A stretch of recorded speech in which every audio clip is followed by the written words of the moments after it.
Let's start the first chapter, accounting for incomplete records. Accounting for incomplete records को word बोलते हैं single entry system.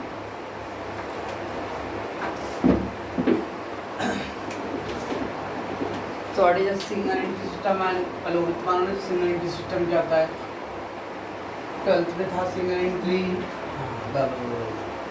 ऐसे कोई लोग फॉरवर्ड मार दिए रहेंगे. तो account generally follow the debit and credit rule. उसको बोलते हैं ना डबल एंट्री सिस्टम. और जब आप डेबिट क्रेडिट का रूल फॉलो नहीं करते तो उसको single entry system. Debit and credit का रूल फॉलो करना that is called double entry system. If you not following the debit and credit का rule on system it is called single entry. Debit credit का तो कुछ था बचपन में golden rule. कुछ था गोल्डन रूल, डायमंड रूल. अभी तो डायमंड रूल चल रहा है. मोबाइल निकालो, WhatsApp, Facebook, selfie, these are called diamond rule. अभी था 11 में गोल्डन रूल. तो golden rule personal, nominal and real. Debit the receiver, credit the giver. Debit all expenses losses, credit all incomes and gains. Debit what comes in, credit what goes out. ये था golden rule. It means the debit and credit पे based था. एक double entry system था. अब chapter यहाँ पे accounting for incomplete record. Incomplete, complete record नहीं, because the debit credit follow नहीं करते दैट इज कॉल्ड इनकम्प्लीट. जब मैं डेबिट क्रेडिट रूल फॉलो कर रहा हूँ that is called complete record. If you not following the debit credit rule, basically accounts has debit and credit concept that is a double entry system and it is called accounting for complete record. जब आप debit credit का rule apply करते हो तो इसको अगर accounts आपका complete record maintain कर रहा है. और अगर मैं डेबिट क्रेडिट रूल नहीं फॉलो कर रहा हूँ it mean my account is not following the complete और it is incomplete. So incomplete record means the account maintain as a single entry system. Incomplete के वर्ड बोलते हैं single entry system. In the single entry system, books of accounts are not prepared systematic and in a detailed manner. तो single entry system में books को आप detail में नहीं लिखते. अब डिटेल में एक जगह डेबिट इफेक्ट, दूसरी जगह क्रेडिट इफेक्ट, ऐसा लिखना नहीं है. और ना तो सारे बुक्स ऑफ अकाउंट रहते. कौन कौन से books in single system? General book, record the general entry. फिर सब्सिडियरी, तो subsidy. So subsidiary book means to record the purchase transaction. We have to pay, maintain the book of purchase book. Sales transaction के लिए sales book. Purchase return, sales return, तो अलग अलग transaction के अलग books. Then उसका ledger posting, फिर cash transaction के लिए कैश बुक, और फिर ट्रायल बैलेंस और फिर फाइनल अकाउंट. ये सब सेपरेट बुक्स सिंगल एंट्री में नहीं आता. तो single entry do not maintain the or prepare the accounts in a detailed manner. तो चुपका एक ही चीज जानते हैं, मैंने सामान कस्टमर को बेचा और मुझे लिखना है. ओपरा डेबिट करना है, क्रेडिट करना है, इस बुक में लिखना, उस बुक में लिखना है. इतना करते बैठे तो हम बड़ा बिजनेस कम करेंगे और रिकॉर्ड ही ज़्यादा करना पड़ेगा. So normal single entry system only following the local and small business. जो छोटा मोटा अपना बिजनेस करते हैं, अपना रोजी रोटी चलाते हैं, वो लोग इस तरह के रिकॉर्ड रखेंगे. तो normal single entry system only following the local and small business. This method do operate in the local and regional language. Local and regional language मतलब अपनी क्षेत्रीय भाषा. मराठी है तो मराठी में लिखिएगा, गुजराती है तो गुजराती में लिखिएगा, साउथ का कोई तो साउथ की भाषा में लिखिएगा. तो दैट मीन्स नॉर्थ का है तो हिंदी में लिखिएगा, अपने अपने लोकल एरिया में वाले लोग वो अपने लोकल भाषा को में अकाउंट लिखते हैं। The business language that is English, क्योंकि बिजनेस की भाषा है English, that does not follow in the single entry. Single entry में कोई इंग्लिश में रिकॉर्ड नहीं रखता है, सब अपनी लोकल भाषा में रखते हैं। So in this method has no legal evidence because आपका रिकॉर्ड्स कंप्लीट, जब रिकॉर्ड ही आपका कंप्लीट नहीं है तो मैं जाके पुलिस चौकी में दूंगा कंप्लीट लिखा FIR, सॉरी सर आपका रिकॉर्ड ही कंप्लीट नहीं तो क्या को आप आए, हाँ पहले रिकॉर्ड कंप्लीट करके लिखो। इसका मतलब इसका कोई कानूनी सबूत नहीं है। तो दिस मेथड है नो लीगल एविडेंस। लीगल म्हणजे तो कोई कानूनी एविडेंस यानी सबूत नहीं है। Hence it did not follow in the international market। और जब उसका कोई कानूनी मान्यता ही नहीं है तो इसको अंतर्राष्ट्रीय मार्केट में बाजारों में इसका यूज नहीं है। इसका सिंगल सिस्टम का ये मेथड खाली लोकल और स्मॉल बिजनेस के लिए चलता है, नेशनल और इंटरनेशनल बिजनेस के लिए एडवाइजेबल भी नहीं है और सूटेबल भी नहीं है। Basically accounts has a debit and credit concept that is double entry. जब आप डेबिट क्रेडिट का रूल अप्लाई करते हो मतलब योर अकाउंट्स इज कंप्लीट। जब आप नहीं फॉलो करते हो दैट इज वाला इनकम्प्लीट सिंगल एंट्री। तो सिंगल एंट्री को बोलते हैं हम लोग इनकम्प्लीट और डबल एंट्री को बोलते हैं हम लोग complete. So accounting for the incomplete record do not consider the debit and credit rule। जो गोल्ड है उसके बारे में लिखा है golden rule.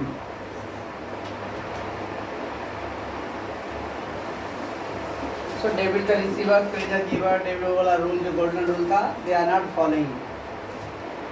And accounting for incomplete record only record the transaction on a receipt basis। receipt मतलब cash transaction, खाली पैसे कैश कितना आया कैश कितना गया, खाली यही ध्यान रखते हैं। कैश गया तो लिखना है, कैश आया तो लिखना है। And they do not follow the accrual basis. Accrual मतलब है क्रेडिट ट्रांजेक्शन। तो क्रेडिट मतलब उधारी खाता, ज़्यादातर लोग रिकॉर्ड करते हैं कैश ट्रांजेक्शन की चीज़ें। इन सिंगल सिस्टम ये जो हम लोग ledger account, subsidiary, general book, trial balance ये सारे बुक मेंटेन नहीं होते। ये था पहले सिंगल सिस्टम में क्या होता है नॉर्मली। पॉज कीजिए दीदी। चलो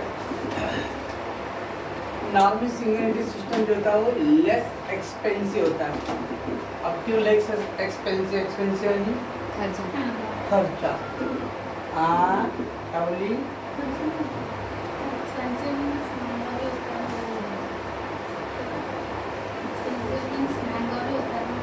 तो महंगा ही होता है। कौन कहा बोला? वही मैंने बोला एक्सपेंस मतलब खर्चा। लेस एक्सपेंसिव सस्ता एंड टाइम सेविंग। क्योंकि डबल एंट्री सिस्टम की तरह बहुत सारे बुक नहीं बनाने पड़ते। जब बहुत सारे बुक नहीं बनाने पड़ता खर्चा कम पड़ेगा। बहुत सारे रिकॉर्ड नहीं रखने हैं खर्चा कम पड़ेगा, टाइम कम लगेगा। Hence no need to appoint any accountant or any professional to maintain the record। जब बहुत सारे बुक नहीं बनाने हैं, बहुत सारे आपको रिकॉर्ड नहीं रखने हैं क्योंकि इतने पढ़े लिखे नहीं है कि वो पूरा आप खुद से करेंगे, तो सब मेंटेन करने के लिए आपको किसी अकाउंटेंट को अपॉइंट करना पड़ेगा। अब अकाउंटेंट को अपॉइंट करूँगा, मान लो मैं अपने क्लास, ऐसा तो नहीं कि वो हर दिन कोई ना कोई फीस देते बैठेगा मेरे को। ऐसा नहीं कि मतलब जिस कस्टमर दुकान में आ रहे हैं वो रेगुलर आ रहे हैं। अब मैं क्लास में वो 10 तारीख का सीजन जब आएगा तो 4-5 उतना रिकॉर्ड करना, एवरीडे नहीं। अब मैं किसी अकाउंटेंट को अपॉइंट कर दूँ तब क्या करेगा वो? एक ही 4-5 ट्रांजेक्शन रिकॉर्ड कर, लेकिन मुझे महीने का सैलरी देना ही पड़ेगा। भले वो एक रिकॉर्ड करे 10 रिकॉर्ड करे, उससे क्या बोले भाई ट्रांजेक्शन मैं क्या करूँ?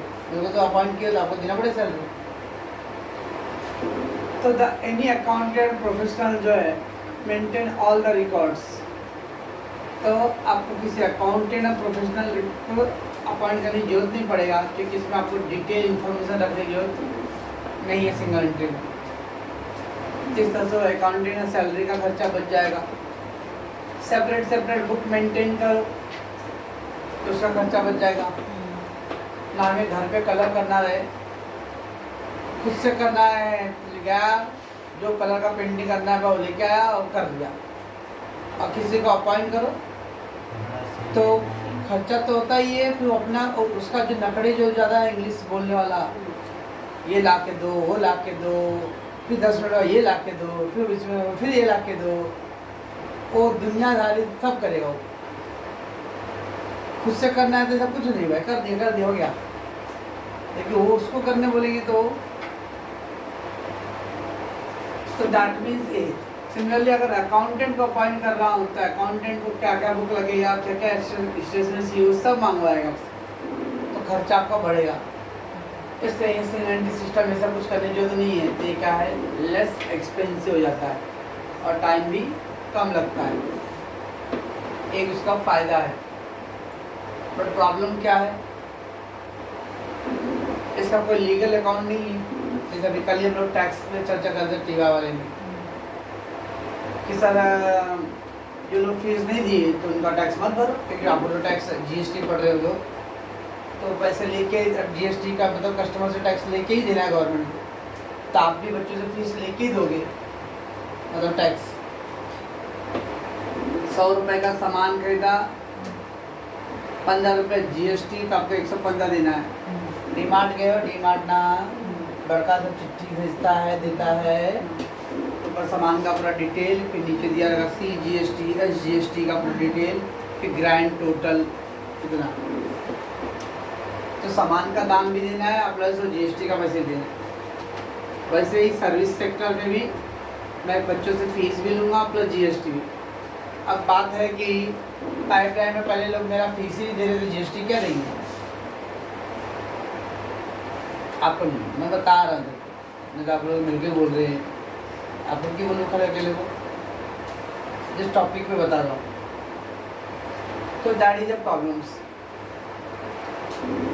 तो मैं अरे इसका बता रहे गवर्नमेंट मीन्स जब GST कलेक्ट नहीं कर रहा था गवर्नमेंट को नहीं दूंगा, बट गवर्नमेंट के pass on in the last 5 साल में क्या होगा, इसके पास 100 से 120 स्टूडेंट रहते हैं। अब वो ऑन एन एवरेज जब 100 से 120 स्टूडेंट रहते हैं तो उसके हिसाब से गवर्नमेंट वो ग्रॉस डिमांड वर्ड बोलते हैं, यानी कितना टैक्स लगे का नोटिस आएगा आपको। अब इस साल मैं बोलूँगा मेरे पास 60 बच्चे हैं, 72 बच्चे हैं, वो मानेगा नहीं, क्योंकि we are the unorganised sector.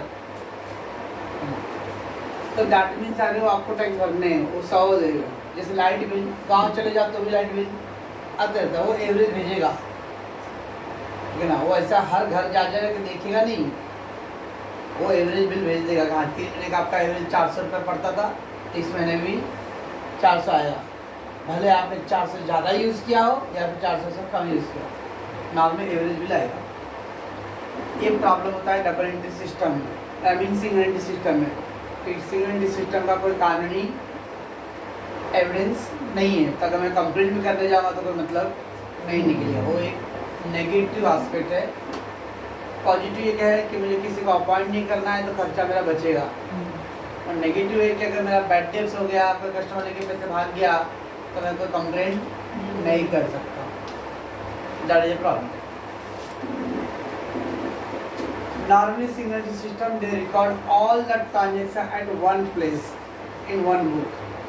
Single entry एक फायदा क्या है, सारे ट्रांजेक्शन आपको एक ही बुक में रिकॉर्ड करना है, आपको अलग अलग बुक मेंटेन करने की जरूरत नहीं है। अब सब रहेगा कैसे, आप लोगों को 3 चीज़ दिया रहेगा। कैश बुक, कैश बुक को बोलते हैं receipt and payment account. Receipt and payment account, receipt क्या आया और पेमेंट क्या गया, उसका अकाउंट। फिर assets and liability of 2 years, 2 साल का आपको असेट लायबिलिटी के बारे में भी इंफॉर्मेशन रहेगा और कुछ इंफॉर्मेशन एडजस्टमेंट के रिगार्डिंग रहेगा। तो कैश बुक दिया जाता है, assets and liability of the 2 years and some adjustment. करना क्या रहेगा, ये सब करना है। बाप रे, ये सब करना रहेगा। माय इसमें मैंने 2 पार्ट लिखा हूँ, ए एंड बी। ए मेरा फेयर वर्क रहेगा, this is my fair work यानी फाइनल अकाउंट का। Trading account, profit loss account and closing balance sheet, ये 3 चीज एकदम फेयर बनाना है। Trading account, profit loss account and closing balance सजा के एकदम सजाना है। और कुछ अकाउंट होते हैं जो हम लोग शॉर्टकट में बना सकते हैं। To find out the missing item, missing item मतलब जो नहीं दिया रहेगा। ट्रेडिंग अकाउंट, ट्रेडिंग अकाउंट सुने हो, to opening stock, to purchase, इधर द बाय सेल्स, ये सब लिखते हैं। मान लो सब में सेल्स नहीं दिया रहेगा तो सेल के कैसे ट्रेडिंग बन रहेगा। हाँ, परचेज नहीं दिया है, कैसा लगा आइटम नहीं दिया रहेगा तो उसका आइटम निकालना पड़ेगा अमाउंट। तो याद है, अगर अपने को परचेज निकालना हो तो उसके लिए हम लोग को कौन सा अकाउंट ड्रॉ करना पड़ता है, क्रेडिटर। अगर आपके सवाल में परचेज मिसिंग है तो परचेज का अमाउंट मिसिंग आइटम को निकालने के लिए हम लोग को क्रेडिटर अकाउंट ड्रॉ करना पड़ेगा। क्वेश्चन में क्रेडिटर बिल्स पेबल दोनों दिया रहेगा तो दोनों अकाउंट ड्रॉ करने, क्रेडिटर अकाउंट ड्रॉ करना है और बिल्स पेबल भी। सब में बिल्स पेबल नहीं रहेगा इन्फॉर्मेशन तो खाली क्या ड्रॉ करना है, क्रेडिटर। इसका मतलब परचेज फाइंड करने के लिए 2 अकाउंट है, एक है क्रेडिटर एंड दूसरा है बिल्स पेबल। सब में बिल्स पेबल का इन्फॉर्मेशन है तो आएगा ही, अगर बिल्स पेबल का इन्फॉर्मेशन नहीं दिया है तो फिर नहीं आएगा, खाली क्या आएगा, क्रेडिटर। यानी क्रेडिटर के अकाउंट से क्या मालूम पड़ेगा अपने को, परचेज। 12th में बिल्स ऑफ एक्सचेंज चैप्टर था, बिल्स ऑफ एक्सचेंज। तो बिल एक्सेप्टेड अमाउंट, कितना बिल एक्सेप्ट किया ड्रॉवी ने। तो इस तरह से क्रेडिटर बिल्स पेबल दोनों का अकाउंट यूज करने से क्या फायदा होता है, उससे क्या आइटम मिलेगा, परचेज का अमाउंट मालूम पड़ेगा और कितना बिल एक्सेप्ट किया उसका अमाउंट मिल जाएगा। वैसे उसका उल्टा है डेटर एंड बिल रिसीवेबल। तो क्रेडिटर से अगर परचेज मालूम पड़ता था, डेटर से हम लोग को सेल्स मालूम पड़ेगा।